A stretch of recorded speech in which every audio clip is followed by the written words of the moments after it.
احمد رضا بریلوی پہلا مسلم سائنسدان جس نے 8 سال کی عمر میں پہلی کتاب بزبان عربی شرح ہدایت النحو لکھی، جو اس صدی کی سب سے بہترین IQ ظاہر کرتی ہے۔ احمد رضا بریلوی پہلا مسلم سائنسدان جس نے 30 سال کی عمر میں میڈیکل ایمبرولوجی کے حوالے سے قرآنی آیات فی ظلمات ثلاث بیان کی، اور 30 سال ہی کی عمر میں میڈیکل فزیولوجی سے متعلق خوبصورت تحقیق انیق فرمائی، جو جدید میڈیکل ریسرچ سے مطابقت رکھتی ہے۔ احمد رضا بریلوی پہلا مسلم سائنسدان جس نے 1896 میں بر صغیر پاک و ہند میں سب سے پہلے اپنی کتاب السمسام میں الٹرا ساؤنڈ مشین کا فارمولا نظریہ روشنی لائٹ تھیوری کی بیس پر پیش کر کے سائنسی دنیا میں سبقت حاصل کر لی۔ یہ بحث آج کل پائزو الیکٹرک فینومینن کہلاتی ہے۔ احمد رضا بریلوی پہلا مسلم سائنسدان جس نے سب سے پہلے 1896 میں اپنی کتاب السمسام میں ٹوپولوجی سے متعلق تھیوری پیش کی۔ بعد میں 1905 میں اپنی کتاب الدولۃ المکیہ میں گفتگو کر کے سبقت حاصل کر لی، جبکہ یہ علم پاک و ہند میں 1968 میں متعارف ہوا۔ احمد رضا بریلوی پہلا مسلم سائنسدان و طبیب جس نے جذام لیپروسی سے متعلق 1908 میں 32 صفحات پر مشتمل اپنی تصنیف الحق المشتلہ تحریر فرما کر اسلامی نظریہ غیر متعدی نون کمیونیکیبل پیش کر کے اسلام کی برتری سپریمیسی آف اسلام کو ثابت کیا، جس کی تائید آج کی میڈیکل سائنس نے بھی کر دی۔ احمد رضا بریلوی پہلا مسلم سائنسدان و طبیب جس نے طاعون پلیگ بیماری سے متعلق اپنی تصنیف مقامع الحدید میں اسلامی تحقیق کی ایسی وضاحت فرمائی جسے میڈیکل سائنس خراج تحسین پیش کرتی ہے۔ احمد رضا بریلوی پہلا مسلم سائنسدان جس نے صوتیات ساؤنڈ سے متعلق ماڈرن کمیونیکیشن سسٹم کے بنیادی اصول پر فکری بحث کو تجربات سے ثابت کیا، اور 1909 میں اپنی تصنیف الکشف الشافیہ گرامو فون پر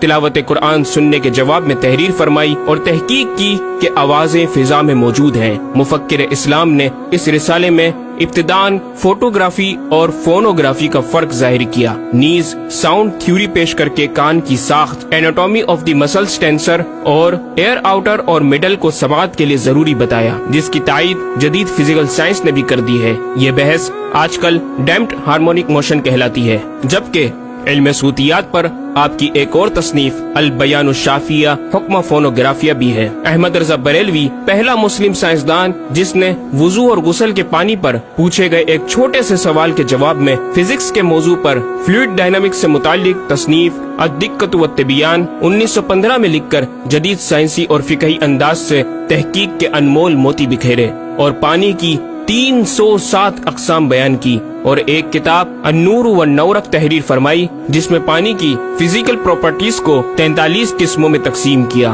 اس طرح پانی کی کل 350 اقسام کا بیان ہوا۔ یہ بیان صرف اعداد میں نہیں بلکہ ہر ایک قسم کا نام اور اس کا شرعی حکم بھی بیان فرما کر اور ان پر بحث کر کے ماہرین کو ورطہ حیرت میں ڈال دیا۔ احمد رضا بریلوی پہلا مسلم سائنسدان جس نے 1335 ہجری میں منرل فزکس کے تحت تیمم کے مسائل پر مٹی اور پتھر اسٹونز کی تحقیق فرما کر ایک کتاب المطر السعید تصنیف فرمائی، جو کائنڈز آف منرلز پر تحقیق کرنے والوں کے لیے ایک بہترین گائیڈ ہے۔ امام نے اپنی اس کتاب میں زمین کی اجناس منرلز کی 311 اقسام گنوانے کے بعد لکھا، یہ 311 چیزوں کا بیان ہے۔ 181 سے تیمم جائز، جن میں 74 منصوص اور 107 زیادات فقیر ہیں، اور 130 سے ناجائز، جن میں 58 منصوص اور 72 زیادات فقیر۔ ایسا جامع بیان اس تحریر کے غیر میں نہ ملے گا، بلکہ زیادات درکنار اتنے منصوصات کا استخراج بھی سہل نہ ہو سکے گا۔ احمد رضا بریلوی پہلا مسلم سائنسدان جس نے سب سے پہلے 1919 میں ایٹمی پروگرام کا قرآنی تصور ومزقناہم کل ممزق، اور ہم نے اسے پارا پارا کر دیا سے استنباط کر کے اپنی کتاب الکلمۃ الملہمہ میں نظریہ ایٹم بیان کیا، اور جے تھامس کے نظریات کی تائید کی، اور دلائل عقلیہ سے پہلے آیات قرآنیہ پیش کی، اور امریکہ میں جوہری توانائی کے کام کا آغاز کرنے والے پروفیسر البرٹ آئنسٹائن اور لندن کی ملکہ این سے سر کا خطاب پانے والے مشہور سائنسدان نیوٹن کے خیالات کا 5 دلیلوں سے رد کیا، اور اپنی تحقیق میں ایٹمی نظریے سے متعلق طویل گفتگو کی اور غلبہ اسلام کی حقانیت کو ثابت کر کے مفکروں مدبروں کو دعوت فکر دی۔ احمد رضا بریلوی پہلا مسلم سائنسدان جس نے زمین کے ساکن ہونے کے حوالے سے 1919 میں 4 فکر انگیز کتب تحریر فرمائی اور 115 دلائل سے یہ ثابت کیا کہ زمین ساکن ہے اور سورج سمیت تمام سیارے اس کے ارد گرد گھوم رہے ہیں۔ احمد رضا بریلوی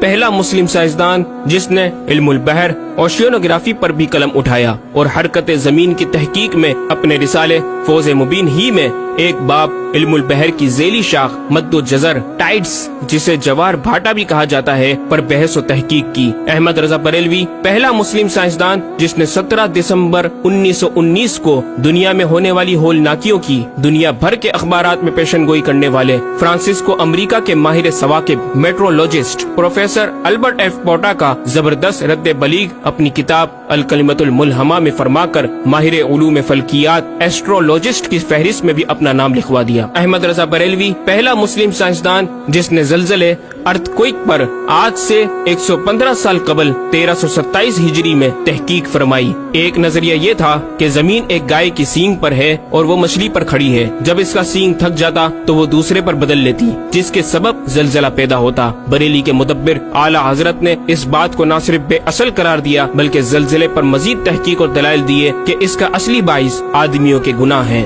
اور پیدا یوں ہوتا ہے۔ ایک پہاڑ زمین کو محیط ہے، اوشینک اینڈ کانٹیننٹل کرسٹ کی تہ ہے اور اس کے ریشے کرسٹ کی روٹس زمین کے اندر سب جگہ پھیلے ہوئے ہیں جیسے بڑے درخت کی جڑیں۔ جس زمین پر معاذ اللہ زلزلے کا حکم ہوتا ہے وہ پہاڑ اس جگہ کے ریشے روٹس کو جنبش دیتا ہے، زمین ہلنے لگتی ہے۔ مزید امام احمد رضا نے ارتھ کوئک انٹینسٹی آف میگنیٹیوڈ سے متعلق بھی گفتگو فرمائی۔ احمد رضا بریلوی پہلا مسلم سائنسدان جس نے اپنے فتاوی میں اوزان و پیمائش ویٹس اینڈ میجرمنٹس کے اسلامی نظام سسٹم کی روشنی میں بے شمار کیلکولیشن سے مسائل کے حل تلاش کیے اور زبردست ریاضیاتی تجزیوں کی بنیاد پر بریلی کے بوریا نشین کی تحقیقات اور مباحث بڑی محیر عقول ہیں۔ احمد رضا بریلوی پہلا مسلم سائنسدان جس نے ریاضی، میتھمیٹکس، الجبرا اور علم ہندسہ، جیومیٹری، علم مثلث، ارثمیٹکی، لوگرثم اور علم ہیت پر تقریباً 40 کتب تحریر فرمائی جو تخلیقی کاوشوں سے فکری زاویے بیان کر کے ماہرین کو دعوت تحقیق دے رہی ہیں۔ علم لوگرثم اور علم مثلث کروی، اسفیریکل ٹریگنومیٹری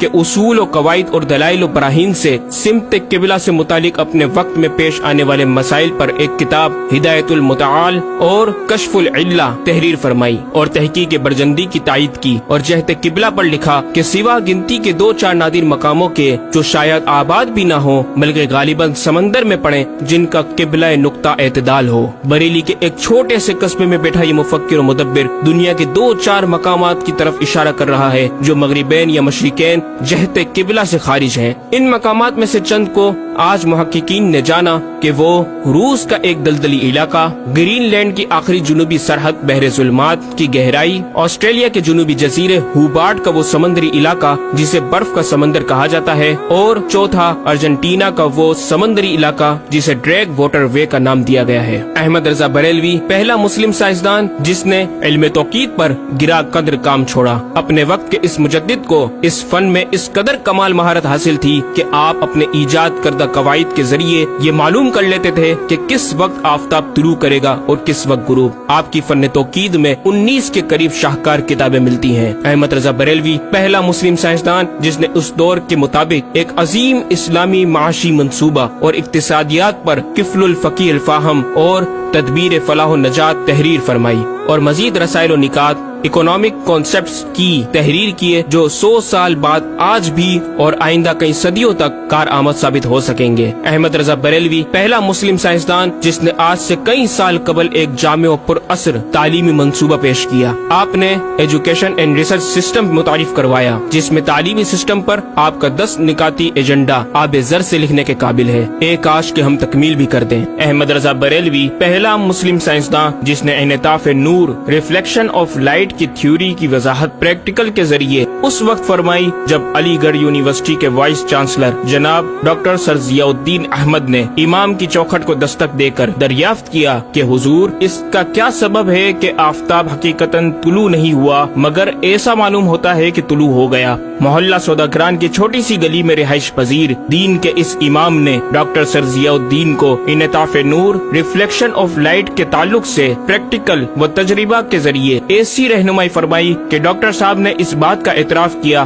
اور کہا کہ میرے سوال کا جواب بہت مشکل اور ناقابل حل تھا اور اس سلسلے میں جرمنی جانے والا تھا، لیکن آپ نے فی البدی حل کر دیا۔ صحیح معنوں میں یہ ہستی نوبل پرائز کی مستحق ہے۔ ہوا تھی گو تند و تیز لیکن چراغ اپنا جلا رہا تھا، وہ مرد درویش جس کو حق نے دیے تھے انداز خسروانہ۔ احمد رضا بریلوی پہلا مسلم سائنسدان جس نے 14ویں صدی کا سب سے بڑا فقہی انسائکلوپیڈیا العطایہ النبویہ فی الفتاوی الرضویہ معروف بہ فتاوی رضویہ جہازی سائز کی 12 ضخیم جلدوں پر محیط عالم اسلام کے لیے لکھ چھوڑا۔ احمد رضا بریلوی پہلا مسلم سائنسدان جس میں علم عروض میں بیش بہا خزانہ حمد باری تعالی، مدح خیر الانام، مناقب، تاریخ قطعات کے علاوہ دیگر علوم و فنون پر بھی اشعار لکھ کر شاعری کو فروغ دیا۔ احمد رضا بریلوی پہلا مسلم سائنسدان جس کی تحقیقی خدمات پر کثرت سے ایم فل اور پی ایچ ڈی مقالات لکھے گئے اور ان پر محققین نے اعلیٰ ڈگریاں حاصل کی۔ اسلامیہ کالج لاہور کے پروفیسر مولوی حاکم علی بی اے نے امام اہل سنت سے زمین کی گردش سے متعلق سوال میں آپ کو کچھ اس طرح مخاطب کیا کہ غریب نواز کرم فرما کر میرے ساتھ متفق ہو جاؤ تو پھر انشاءاللہ تعالی سائنس کو اور سائنسدانوں کو مسلمان کیا ہوا پاؤ۔ جواب میں آپ نے ایک تحقیقی کتاب نزول آیات فرقان تحریر فرمائی اور اختتام پر پروفیسر صاحب سے مخاطب ہو کر بڑی محبت سے دل پذیر اور ایمان افروز تعلیم تلقین فرمائی۔ فرماتے ہیں محب فقیر سائنس یوں مسلمان نہ ہوگی کہ اسلامی مسائل کو آیات و نصوص میں تعویلات دور ازکار کر کے سائنس کے مطابق کر لیا جائے۔ یوں تو معاذ اللہ اسلام نے سائنس قبول کی نہ کہ سائنس نے اسلام۔ وہ مسلمان ہوگی تو یوں کہ جتنے اسلامی مسائل سے اسے خلاف ہے سب میں مسئلہ اسلامی کو روشن کیا جائے، دلائل سائنس کو مردود و پامال کر دیا جائے، جا بجا سائنس ہی کے اقوال سے اسلامی مسئلے کا اثبات ہو، یوں قابو میں آئے گی۔ اور یہ آپ جیسے فہیم سائنسدانوں کو بِإِذْنِهِ تعالی دشوار نہیں۔ الغرض صرف یہ ایک احمد رضا ہی نہیں، مسلمانوں کی علمی خدمات کی ایک طویل داستان ہے جسے بیان کیا جائے تو کئی ضخیم کتابیں تیار ہو جائیں اور یہ ثابت کرنا آسان ہو جائے کہ آج سائنس کے جن نظریات کو اہل مغرب کی تحقیقات سمجھا جاتا ہے دراصل عہد قدیم کی کاوشوں کا نتیجہ ہے جو تمام ممالک اسلامیہ میں پھیلے ہوئے ہیں۔ خود اہل یورپ نے بھی اس حقیقت کا بارہا اعتراف بھی کیا۔ یہ الگ بات ہے کہ ہم مسلمان اپنے ورثے کو بھلا بیٹھے اور اپنی ہی چیزوں کو دوسروں سے مستعار سمجھنے لگے۔ شاعر مشرق ڈاکٹر اقبال نے کس دکھ کے ساتھ اس طرف اشارہ کیا، مگر وہ علم کے موتی کتابیں اپنے آبا کی، جو دیکھے ان کو یورپ میں تو دل ہوتا ہے سی پارا۔ ناظرین کرام، اس مکمل ڈاکیومنٹری گفتگو میں اعلیٰ حضرت امام اہل سنت مجدد دین و ملت کا اپنا لکھا ہوا یہ شعر آپ کی ذات و صفات کا احاطہ کرتا نظر آتا ہے کہ انہیں جانا انہیں مانا نہ رکھا غیر سے کام، انہیں جانا انہیں مانا نہ رکھا غیر سے کام، للہ الحمد میں دنیا سے مسلمان گیا۔